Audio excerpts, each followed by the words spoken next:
Blackburn is joining us live via Zoom amid the shutdown. Senator Blackburn, thank you so much for making the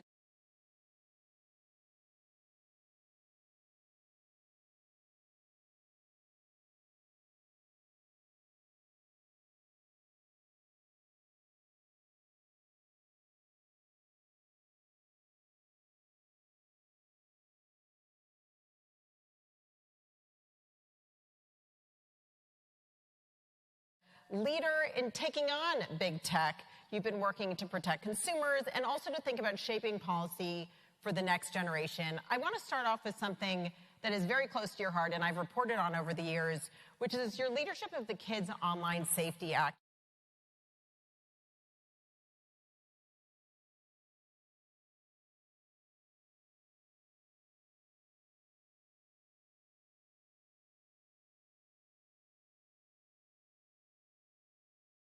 For this work. Yes, Julia, Senator Blumenthal and I started on this in 2019 when I chaired the Technology Task Force at the Judiciary Committee. And as we were working on different issues, we started to hear from parents that would say, hey, are you looking at what is happening to kids? And then in 2020, he was the chairman and I the ranking member of the Consumer Protection Data Security Subcommittee at Commerce. We continued that work. We held a series of hearings and we found out that children were truly being harmed. Depression rates of young girls have doubled. These are not my stats. These are the stats that we get from the Surgeon General and from the CDC. And much of this is related to what is happening in the virtual space. So the Kids Online Safety Act is designed to have a safety by design and duty of care for social media platforms. It is focused on product features. It is not focused on content. So therefore, it protects free speech, but also it deals with these algorithms and these product features that drive children into these dark spaces where it is cyberbullying, where it is eating disorders, suicide, personal harm. And the support we've had from parents and teachers and preachers and child psychologists and kids themselves has been so encouraging. Indeed, last year, the Kids Online Safety Act came out of the Senate on a 91-3 vote. So that's about as bipartisan as it gets. And we are hopeful the House is going to soon take it up and pass it. Yeah, it's fascinating how there's been so much bipartisan support for regulating big tech around some of these issues, and you've been working on it for many years. So I know many people are hoping you'll get that passed. But what's fascinating to me is the last couple of years have been all about regulating AI when it came, regulating technology when it came to social media. How has your experience there shifted your approach and shaped your approach to regulating AI? Yes, and one of the things that we have learned in dealing with the Kids Online Safety Act is that when children are online, they're the product, and they are a revenue stream for these social media platforms. And indeed, as we have looked at online consumer privacy protections, what we have found is that the technology platforms do not want to encourage those, because when you are scrolling and when you're online and when you are on these platforms, you also are the product. And they want your data, they mine your data, and then it is sold. So the more eyeballs a technology platform can acquire, and the longer they can keep those eyeballs on their platform, the richer the data, the more money they make. That is their valuation. So we have seen that fall over into the discussion of regulation on AI. And one of the things we've heard from so many people involved in this is that you have to have an online consumer privacy protection bill so that people have the ability to set those firewalls and protect their virtual you, as I call it, protect their data, and then opt in if they want to or choose to share that data and information. Because once an LLM scoops that, then they are using that to train that model. So tell us a little bit about your Copied Act, which is focused on deep fakes. Why did you introduce it? Why is this so important? Yes, and there's actually a series of 3 bills in this space. And you do have the No Fakes Act, and that deals with the name, image, and likeness of your performers.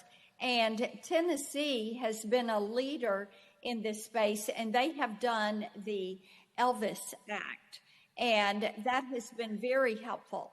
And then you've got the Copied Act that would require you to know when someone is using your information, and they would not be able to use it without your consent.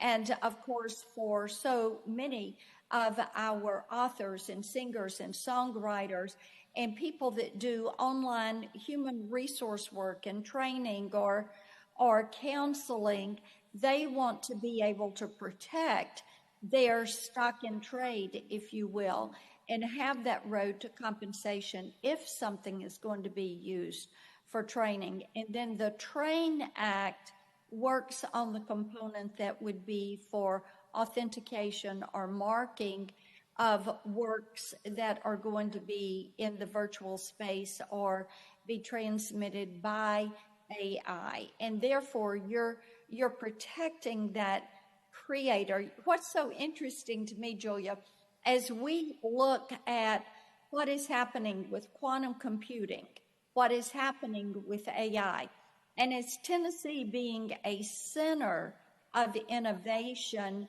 in this, then people will say, well, we have to have a way to protect our information in the virtual space just as we do in the physical space. Now, technology moves a lot faster than the U.S. Congress moves, and I think with your reporting on the work we're doing through the years, you would probably agree with that.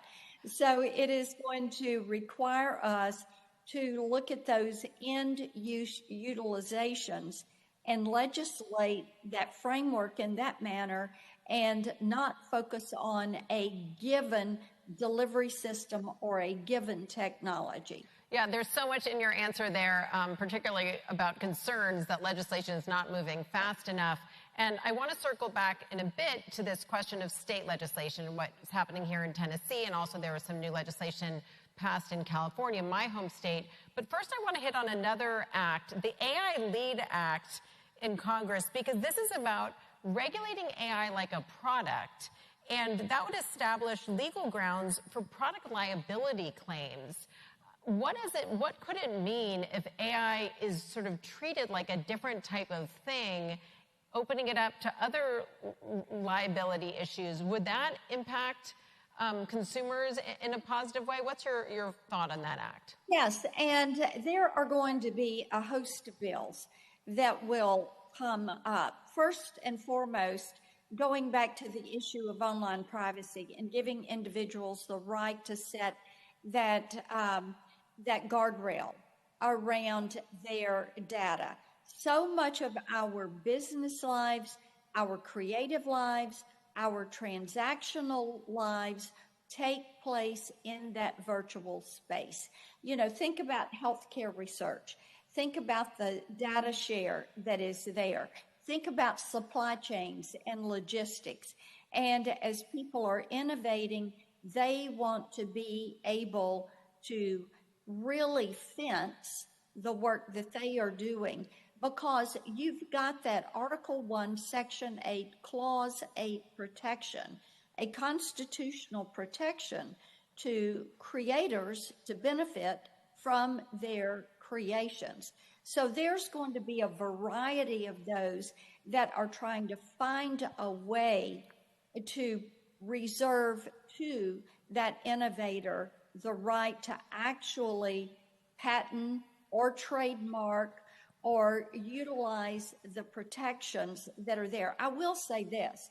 Some of us are looking at the patent system on this to how do you speed the process for these emerging tech applications, whether it is something that is going to be quantum or computational sciences or AI, because the Chinese are filing more patents than we are. We want the USA to be the leader.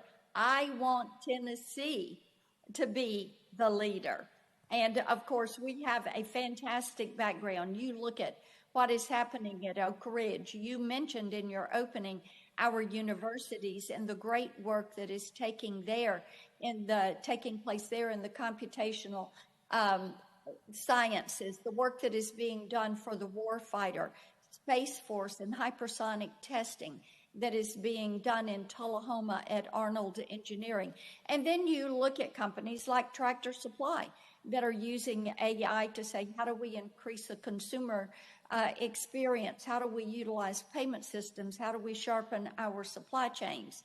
And we have so many innovators working in this space. Yeah, and certainly we're going to be talking today to so many companies that are working to ensure that they're deploying AI to make their employees, their workforce, as effective as possible.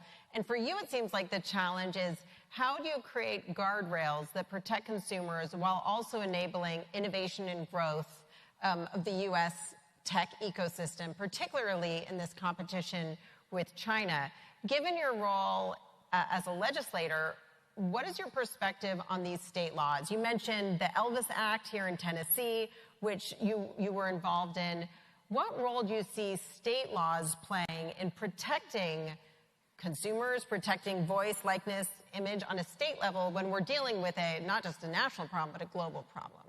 Right. It is a global problem, and we need to have federally preemptive legislation. Now, if you were talking to my colleague, Senator Peter Welch, he would tell you about when we were in the House more than a decade ago, and he and I tried to pass the first Online Privacy Act, and big tech blocked it because they want access to your data.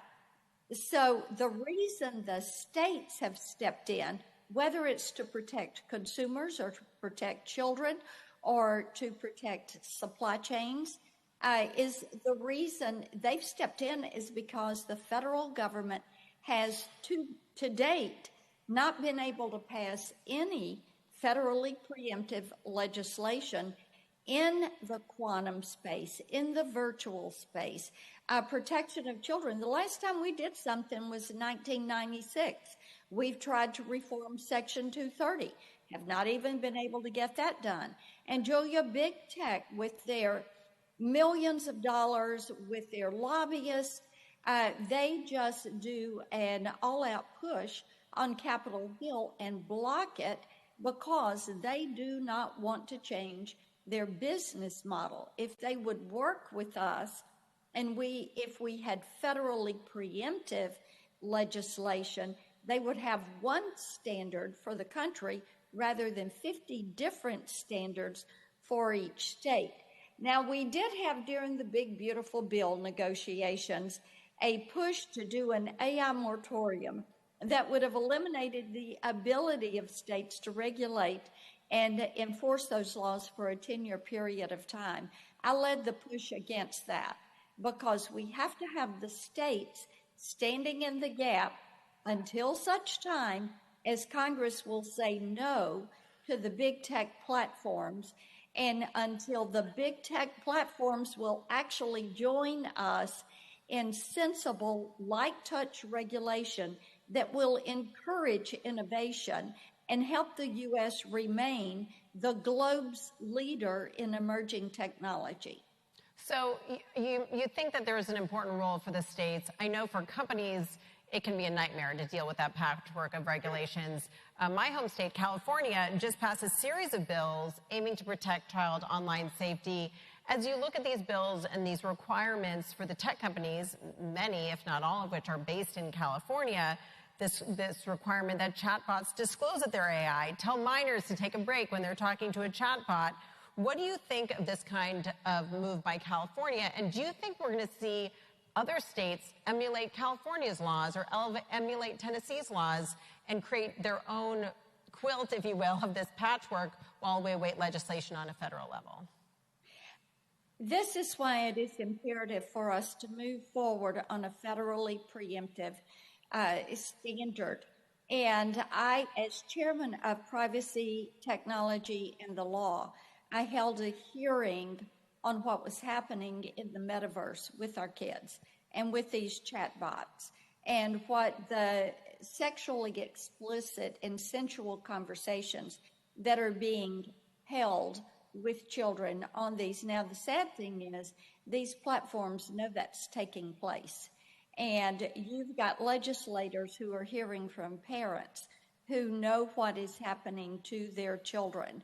And they can't unexperience or unsee something that they have been through with these chatbots or in the virtual, in the metaverse, and something that has happened to their avatar. Maybe it was a rape, maybe it was a fight. And children physiologically respond to that happens to their avatar the same as if it happened to them. So you're going to continue to see states push because there is such a demand from citizens to do something about this.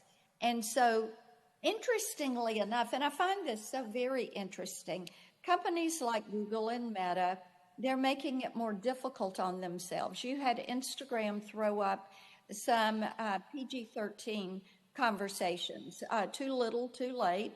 It's not something that is going to address in a fulsome nature the problems that exist, but they know that consumers are beginning to take their children off of these platforms and remove cell phones from schools, from children. I have talked to so many people that are now saying kids are not going to get cell phones until they're 16. And many parents believe that is just like driving a car. They're not going to allow their kids to have that because we as a society have put rules and laws in place that protect children and minors. You can't drive a car. A business cannot sell alcohol, tobacco to children. You can't take them to a strip club or sell them pornography, but in the virtual space, they're exposed to that 24 hours a day, 7 days a week, 365. Many people would say that there was a failure to adequately legislate social media early enough.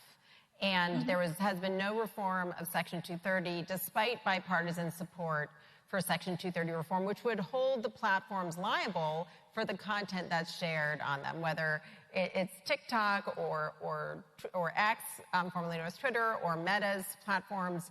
And what's happening now is some of that content that's being shared is AI generated, manipulated, could be deceiving. And now there are this whole other raft of concerns. Given the failure to reform Section 230, are you concerned that Congress won't be able to pass that federal legislation, especially given that, as you mentioned, the timeline for how long it takes legislation to move forward?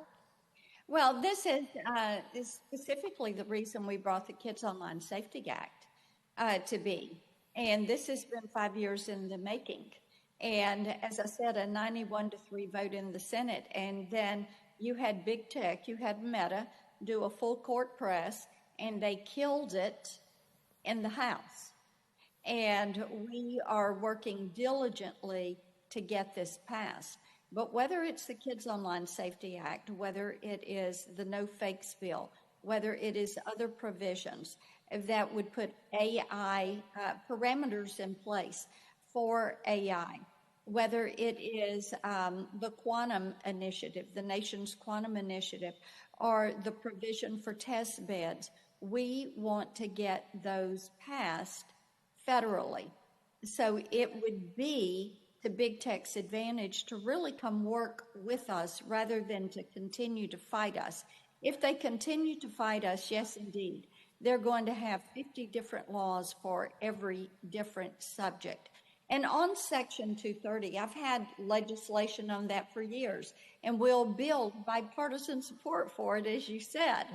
And then we will have a push from big tech, and they don't want it. They want that safe harbor. And you know, the thing that is so disgusting to me is they've used that safe harbor to shield themselves from liability for CSAM, for fraud, for any number of things. And they hide behind the skirt of Section 230, and we're continuing to push to get that reformed. You know, you've had some harsh words for some of the tech companies. You called some tech firms chickens when firms responded to chatbot scandals with statements from unnamed spokespeople. Have you heard from any of the tech companies since then? Do you think that Meta and OpenAI and TikTok and all these tech giants who've testified before you, are they starting to work with you? We would love for them to work with us, as I tell them all the time, and they will send some of their Hill reps in to see my staff from time to time, and we tell them, sit down and work with us. Work with us. We want a safe environment for consumers. We want a safe environment for our children. We want our nation to be the leader when it comes to quantum, when it comes to computational sciences, when it comes to AI. We want that. But you have to have light touch regulation, and you do have to protect the rights of innovators, and you do have to protect children, and you do have to protect and respect an individual's privacy. Yeah, so many layers to this. So Yes. For you, running for governor of this great state of Tennessee, how do you see state legislation playing out on this issue for you as a leader of this state? Yes, indeed. And our states are the labs of innovation, and you're going to continue to see that. I find it so exciting that in Tennessee, whether we're talking about utilization of these computational sciences in the military utilizations, our Department of War, how we're going to equip the war fighter.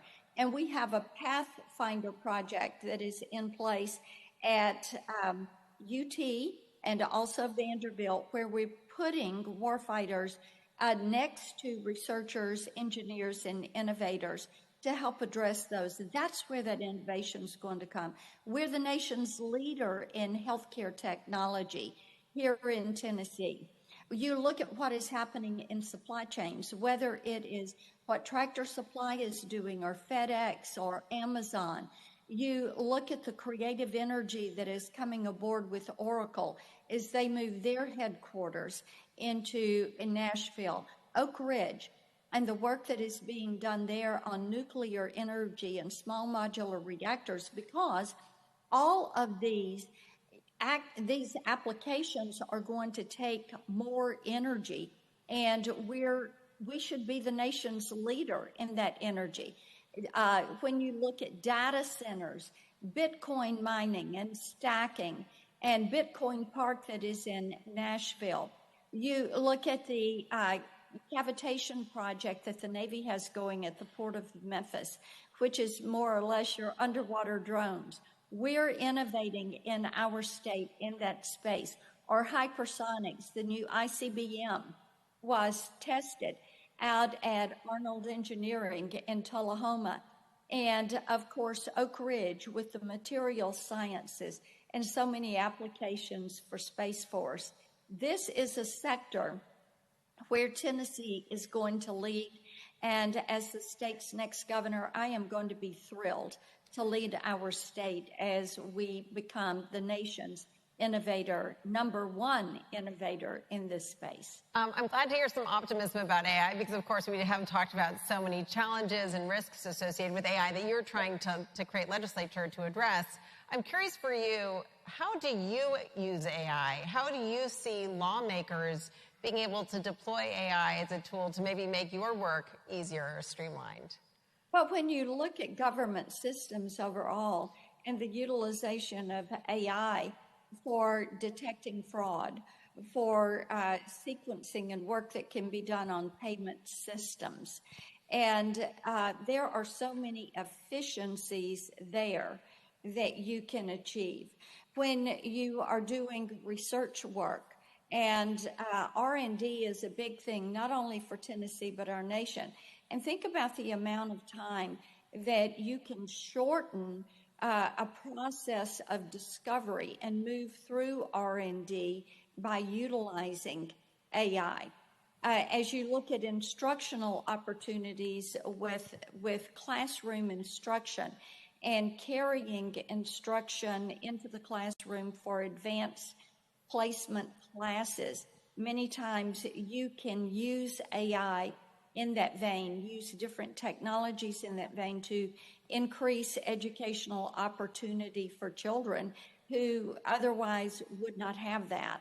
There is so much that we can do there. We're at the very beginning, and I think the opportunities, whether you're talking about business or military or research or development, or looking at healthcare applications, looking at payment systems, logistics, supply chains, consumer experiences, all of that will be enriched, and we will have a more fulsome picture of how that is going to apply to different industries as we continue to innovate. And it requires us to have light touch regulation that will encourage that innovation to take place here in the United States. Well, that seems like a perfect note to end on. We will let you go.